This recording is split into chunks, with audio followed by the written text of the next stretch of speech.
In the quiet town of Port Harcourt lives the Obiker family consisting of 4 siblings: Vanessa, Ben, Nora, and Peter. Vanessa was the eldest. From a young age, she had honed the art of manipulation, always playing the role of the good child. She liked being the centre of attention and being the one everyone praised. She was very ambitious and liked control and power. From a young age, she always knew how to get what she wanted and would do anything to get it. After her university education, she worked a modest job and cared for her parents and siblings. To her parents, she was a saint. She was the one who held the family together through storm and fire and always sacrificing for her younger siblings. To them, she was the one with the answers, the ideal child who cared the most. She would send her parents lavish gifts and heartfelt messages about how much she loved them and remind them of all the sacrifices she had made for the family. A few years later, Vanessa married Johnson, a successful and wealthy businessman. After the marriage, Vanessa's greed, ambition, and love for total control and power knew no bounds. But though she had all the money she wanted, for some reason unknown to all, she remained childless. This made her even more bitter, and she became even more determined to eclipse her siblings' happiness and any potential in them to ever rise above her or surpass her. After her marriage into wealth, her siblings, who were still in their early careers, struggling to find their footing, always reached out to her for help. Being a very manipulative and crafty person, she played the part of a loving sister and made it seem like she was open to help. But her help was a carefully crafted illusion. She gave them just enough money to keep them dependent, enough to survive for a few days and continue to come back for more, but never enough to thrive. When they came to her with plans for businesses or education, she simply smiled and nodded, and then she will quietly sabotage their progress. Her youngest brother Peter had an internship opportunity with a prestigious company, but Vanessa would not have it. What if he gets that opportunity and eventually becomes richer than I am? She wondered silently. No, I won't let him get it, she silently swore, and then she subtly sowed seeds of doubt in his mind, questioning the reliability of the position and lying that the company was financially unstable. She even also told him that the opportunity was too risky, and many more other lies, until she finally succeeded in discouraging the poor, optimistic young man. Peter remained jobless for 5 months, depending on crumbs from his elder sister. Luckily for him, 2 months later, he got a job with the most popular bakery in town. He started working there and was doing a great job. After a year of hard work and dedication, he was up for confirmation and promotion. Peter happily told Vanessa about it and she rejoiced with him. But surprisingly, the next day, he was fired. The company management had received an anonymous tip, backed by suspicious evidence left in the storage room, that Peter had been caught using expired ingredients, risking customers' health. No one believed Peter when he swore that he was innocent, not even his boss, who handed him his final paycheck with a disappointed shake of the head. Peter returned home crushed, and Vanessa held him close and told him, "Maybe that's not the best place for you. Maybe the world is just cruel." And so Peter stayed home, reliant again on his sister's kindness. Peter continued to be optimistic. He was very talented, charismatic, and brilliant, and continued to try to get another job. Finally, his application to a global tech firm was successful. He passed through 2 rigorous stages of online interviews with the firm and was selected for the final round in Lagos, which would be in person. But Peter didn't have the money to travel to Lagos, and so he told Vanessa. "This is it, Sister Vanessa," Peter said one evening with great excitement. "They're flying their executive team into Lagos. Final round is in person, just one more conversation, and 1 hour. They said the position comes with a relocation package." Vanessa smiled politely. "That's great, Peter. Finally. This could transform your life." "Yes, big sis. I just need to get to Lagos first thing tomorrow morning. But I don't have enough money. Please, I need your help. Kindly lend me 50,000 naira." I promised to pay back with my first salary, he pleaded. Immediately, Vanessa's smile faded, and she crossed her arms. Peter, you are always begging. When are you going to start being a man and do some little things yourself? These family expenses won't kill me. Vanessa sighed. Anyway, I'm not an ATM. I have just sent the last money I had to Nora and her husband, so you will have to wait till I am paid next month. Next month? But the interview is tomorrow, Peter cried. That is it. I don't have, she replied nonchalantly. It's your fault. You are supposed to plan for this. You knew there'd be a final stage, and you didn't have backup. Please, sister. I'm trying to change my life, he said, his voice breaking. This job could change everything.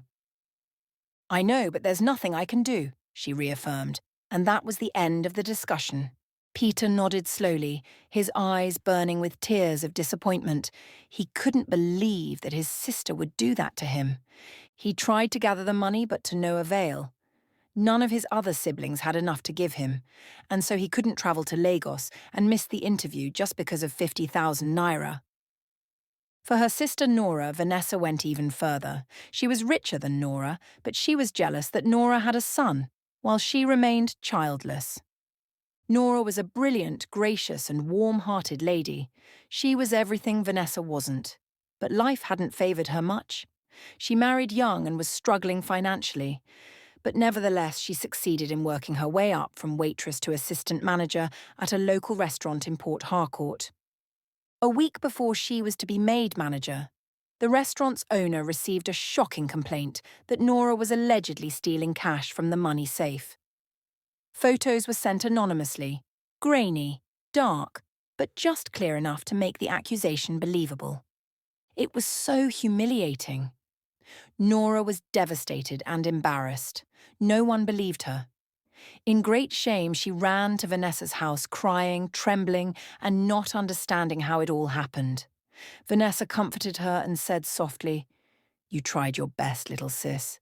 Some people just don't want us to shine." Then she gave her a small cash gift, just enough to keep Nora feeling grateful, but never enough to give her the freedom to escape her grasp. 6 months later, after trying to conceive for the last 7 years, Nora, who had tried everything, fertility clinics, herbal remedies, fasting and prayers, finally got pregnant. It felt like a miracle had landed in her womb. But the miracle, it seemed, came with complications. At just 23 weeks, Nora began feeling sharp pains, followed by light bleeding, and her husband rushed her to the hospital. The doctors did tests and scans, their faces tight with concern. The pregnancy was at risk, her body was rejecting the baby. But there was hope. A special drug, expensive and time-sensitive, could help stabilize her condition. It had to be administered within hours. The problem?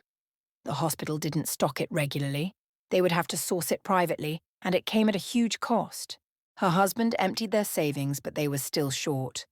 So in a panic, Nora called Vanessa. "Vanessa, please, I know you've tried a lot for me and my husband, but I wouldn't trouble you if it wasn't life or death." Nora sobbed over the phone, her voice trembling.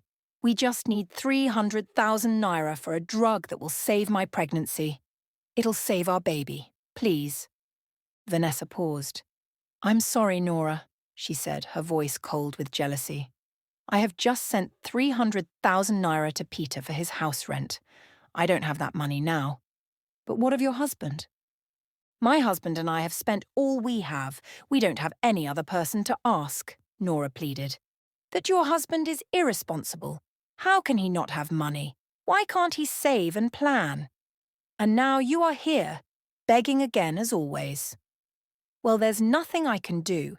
You will have to wait until next month," she said callously. "Please, big sis, please," Nora begged in tears. "I am sorry, there's nothing I can do right now. I can't keep rescuing you from your own chaos, and I will not kill myself for our family," she replied and hung up. By morning it was too late. The bleeding worsened. The drug never arrived. The baby she had prayed for through 7 long years of disappointment was gone. The following day, Vanessa was the first to arrive at the hospital. When she saw her sister, she was lying in a hospital bed, staring blankly at the ceiling. Her husband sat beside her, holding her limp hand. The grief in the room was so thick. There were just no words to fix what had been broken. Vanessa's relationship and wickedness to the first son, Ben, was no different. Ben was soft-spoken but brilliant. He was married to beautiful Amara, who brought joy in his life even though he wasn't rich. Ben and Amara had a bond that Vanessa had never known in her own marriage. They laughed easily and communicated in a way that made Vanessa jealous. Ben was a male nurse at the community hospital.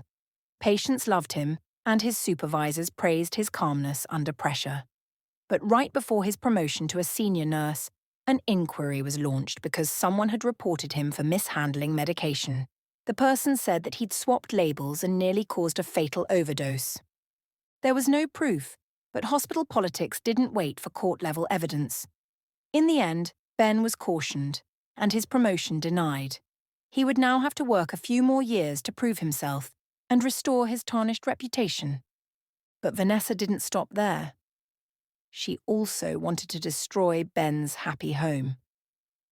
One afternoon, while visiting their home, Vanessa noticed Ben's new house help, a young, pretty girl named Chica.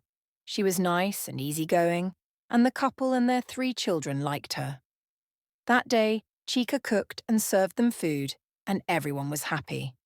However, that evening, when Amara escorted Vanessa to the gate, she leaned close and said, her voice hushed and loaded, "Amara, I don't want to cause problems, but as your sister-in-law, I think it's my duty to tell you to be watchful.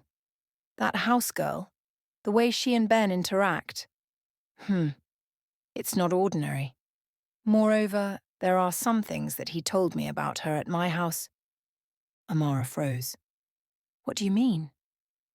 Vanessa sighed, playing her role perfectly.